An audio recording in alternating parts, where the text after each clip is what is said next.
America के पूर्व राष्ट्रपति बराक ओबामा के बुक बम ने कांग्रेस में तो खलबली मचा दी है। ऐसी खलबली की करीब 1.5 दशक पहले के उनके ऐसे काले कारनामे की पोल खोल कर रख दी है जिसे अब तक कांग्रेस छिपाते फिर रही थी। ओबामा ने अपनी किताब अ प्रॉमिस्ड लैंड में कांग्रेस की अपने मुस्लिम वोट बैंक से की गई लॉन्ग टर्म प्रॉमिस की बखियां उधेड़ कर रख दी है।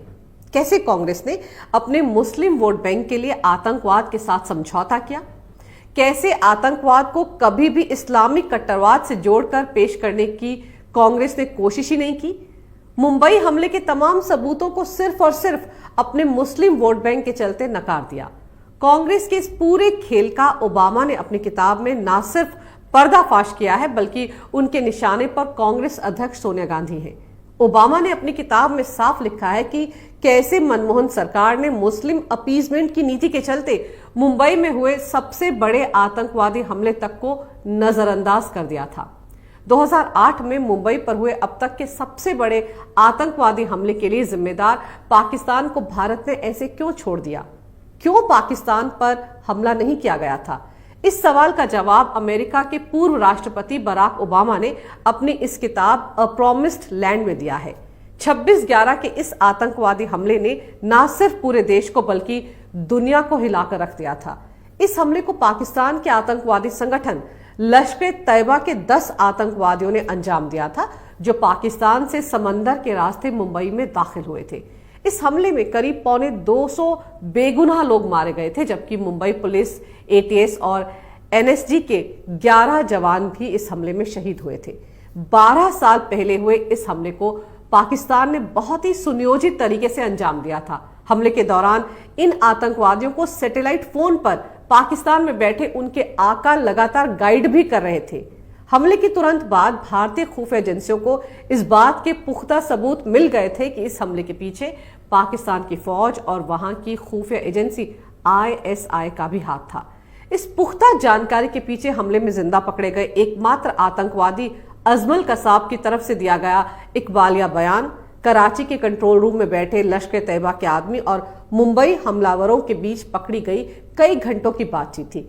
इतने सारे सबूत मिलने के बाद जहां पूरा देश पाकिस्तान से बदला लेने की आग में जल रहा था, वहीं उस वक्त की मनमोहन सरकार ने पाकिस्तान के खिलाफ किसी भी तरह की सैन्य कार्रवाई से साफ इनकार कर दिया था।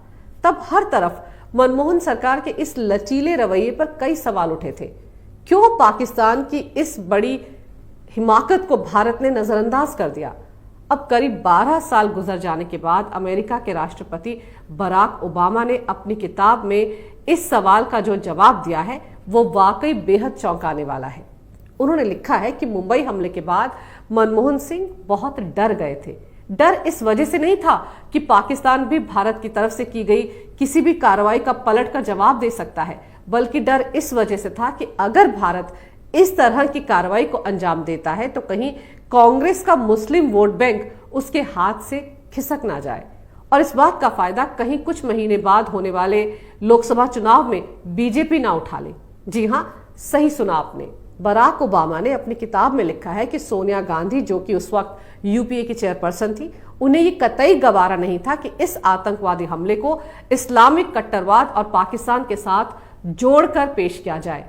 सोनिया गांधी पाकिस्तान पर किसी भी तरह की कार्रवाई करने के पक्ष में नहीं थी। उन्हें डर था कि ऐसा करने से कांग्रेस अपने मुस्लिम वोट बैंक से हाथ धो बैठेगी और इसका सीधा सीधा फायदा बीजेपी को होगा। बीजेपी तो हमेशा से ही कहती आ रही थी कि पाकिस्तान आतंकवाद की फैक्ट्री है और वो इसी आतंकवाद की आड़ में भारत के खिलाफ प्रॉक्सी वॉर चला रहा है। ऐसे में पाकिस्तान पर हमले की सूरत में बीजेपी अपनी इसी बात को और जोरदार तरीके से उठाती तो कांग्रेस को लोकसभा चुनाव में भारी नुकसान उठाना पड़ता, क्योंकि 2009 में लोकसभा के चुनाव सिर पर थे।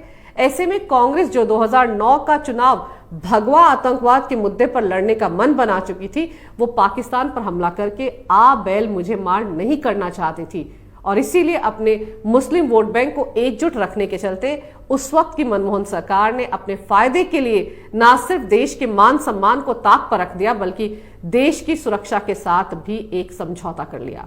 सिर्फ और सिर्फ मुसलमानों को खुश करने के लिए, उनके वोट हासिल करने के लिए इतने बड़े आतंकवादी हमले पर मनमोहन सिंह खामोश रहे।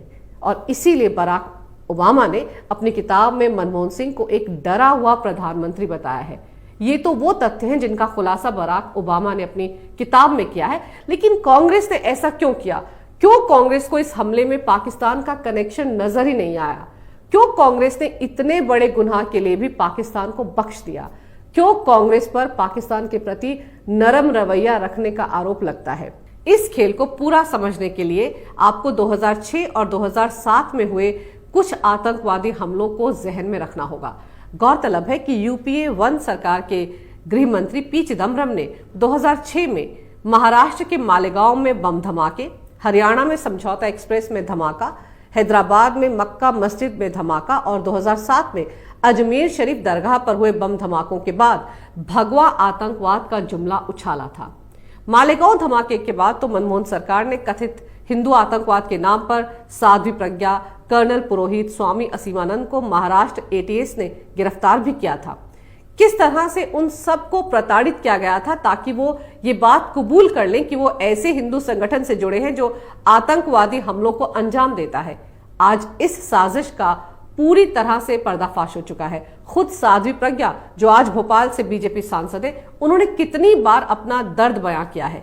जरा सोचिए, इस भगवा आतंकवाद की थ्योरी को सच साबित करने के लिए कांग्रेस की यूपीए सरकार ने उस समय महाराष्ट्र पुलिस और महाराष्ट्र एटीएस, एनआईए समेत कई खुफिया एजेंसियों का किस तरह से बेजा इस्तेमाल किया था।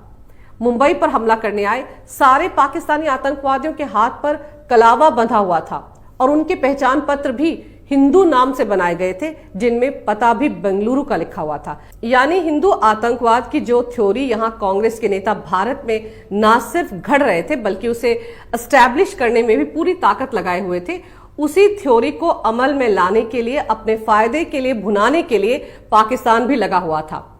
पाकिस्तान ने जिन 10 आतंकवादियों को भारत में भेजा था वो सारे के सारे हिंदू पहचान पत्र के साथ, हिंदू नामों के साथ भारत में दाखिल हुए थे। यानी अगर अजमल कसाब जिंदा ना पकड़ा जाता तो शायद पाकिस्तान दुनिया में ये साबित करने में कामयाब हो जाता कि मुंबई हमले को हिंदुस्तान के भगवा आतंकवादियों ने ही अंजाम दिया है। तो जो भगवा आतंकवाद की थ्योरी सबसे पहले चिदम्बरम ने उछाली थी वो सच साबित हो जाती। वो तो भला हो शहीद तुकाराम ओमले का, जिन्होंने अपनी जान की बाजी लगाकर कसाब को जिंदा पकड़ लिया था। ऐसे में मुंबई पर आतंकवादी हमले के बाद पाकिस्तान पर हमला करने से तो आतंकवाद के धर्म और मजहब पर खुद ब खुद मोहर लग जाती और यही कांग्रेस नहीं चाहती थी। इसके बाद यूपीए 2 में गृह मंत्री का प्रभार संभालने वाले वरिष्ठ कांग्रेसी नेता सुशील कुमार शिंदे ने भी 2013 में विवादित बयान देकर चिदम्बरम की भगवा आतंकवाद की थ्योरी को फिर चर्चा में ला दिया था। उन्होंने बीजेपी और आरएसएस पर भगवा आतंकवाद फैलाने के लिए आतंकवादी प्रशिक्षण शिविर चलाने का आरोप भी मढ़ दिया था। उन्होंने जयपुर में कांग्रेस के सम्मेलन में कहा था कि जांच के दौरान रिपोर्ट आई है कि बीजेपी और आरएसएस आतंकवाद फैलाने के लिए आतंकवादी प्रशिक्षण शिविर चलाते हैं। गौर करने वाली बात तो यह है कि शिंदे के इस बयान के करीब 1 महीने बाद राहुल गांधी ने यहां तक कहा था कि इस्लामिक आतंकवाद से ज्यादा बड़ी चुनौती हिंदू आतंकवाद है। मजेदार तो यह है कि 26/11 के मुंबई आतंकवादी हमले को भगवा आतंकवाद से जोड़ने की सारी साजिश भी हो चुकी थी और इसके लिए विवादित पत्रकार अजीज बर्नी ने तो बाकायदा 26/11 आरएसएस की साजिश इस शीर्षक से एक किताब तक लिख डाली थी। और मुसलमानों को खुश करने के लिए कांग्रेस के वरिष्ठ नेता दिग्विजय सिंह ने तो 4 कदम आगे बढ़कर इस किताब का विमोचन भी कर दिया था। हैरानी की बात यह है कि कांग्रेस की सरकार के वक्त इस तरह की पुस्तकें लिखी गई और उनका विमोचन तक कांग्रेसी नेताओं ने किया, जबकि उस समय अमेरिका तक ये बता रहा था कि मुंबई हमले में शामिल आतंकवादी पाकिस्तान से आए हैं। बस कांग्रेस के केंद्र में काबिज मनमोहन सरकार को ये ना दिख रहा था ना समझ में आ रहा था। और अगर आज कांग्रेस की उस वक्त की हिंदू आतंकवाद की थ्योरी और अमेरिकी पूर्व राष्ट्रपति बराक ओबामा की किताब में लिखे गए तथ्यों को आप जोड़ेंगे तो समझ में आ जाएगा कि कांग्रेस को पाकिस्तान से इतना प्रेम क्यों है। क्यों कांग्रेस ने पुलवामा आतंकवादी हमले पर पाकिस्तान का बचाव करते हुए बीजेपी पर ही इस हमले को अंजाम देने का आरोप मढ़ दिया था। सर्जिकल स्ट्राइक पर कांग्रेस ने ही सवाल क्यों उठाए थे। क्यों बालाकोट हवाई हमले के बाद सबसे ज्यादा कांग्रेसी परेशान थी। सीएए के मुद्दे को लेकर क्यों कांग्रेस ने हिंदुस्तानी मुसलमानों को बरगलाया। क्यों एनआरसी के मुद्दे पर मुसलमानों को डिटेंशन कैंप में बंद करने के नाम पर डराया और धमकाया। और जम्मू कश्मीर से आर्टिकल 370 हटने के बाद कांग्रेस के नेताओं और पाकिस्तान के नेताओं की जुबान एक जैसी थी।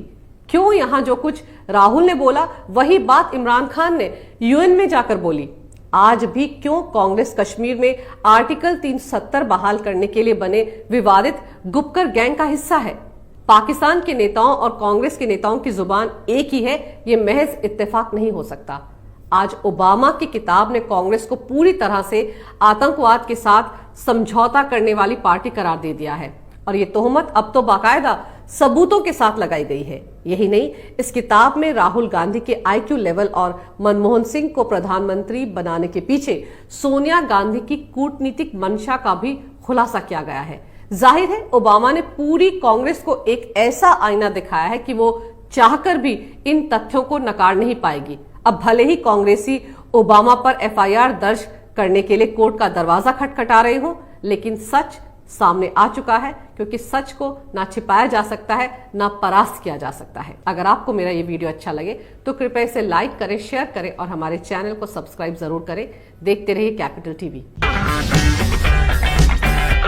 अगर आपको हमारा वीडियो पसंद आया हो तो इसे लाइक करें, हमारे चैनल को सब्सक्राइब करें और हाँ, बेल आइकन दबाना ना भूलें ताकि आप तक हमारे वीडियो की नोटिफिकेशन पहुंचती रहे। आप अपना सुझाव हमें कमेंट बॉक्स में दे सकते हैं। हमारे साथ जुड़ने के लिए शुक्रिया।